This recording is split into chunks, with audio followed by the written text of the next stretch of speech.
teacher taught me that verbs are action words. I believed her. Is she wrong? Let's get into this video. You are welcome to Simplified English Grammar. Verb to be is our topic today. Yes, verb to be. Let's conjugate verb to be. I am, you are, she is, he is, it is, you are, we are, and they are. In its present tense and in its past tense, we have I was, you were, she was, you were, we were, and they were. Now look at it.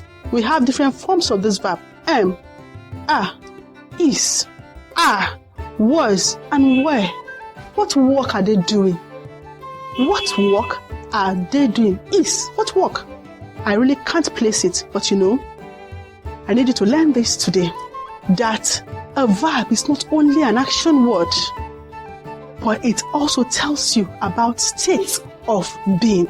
State of being. Verb to be, as I've earlier mentioned, tells you about verb to be. I guess you have learned something today. So anytime you see am, are, is, are, was, and were, they are all verbs in the English sentence. Take notes. Bye. See you in our next video.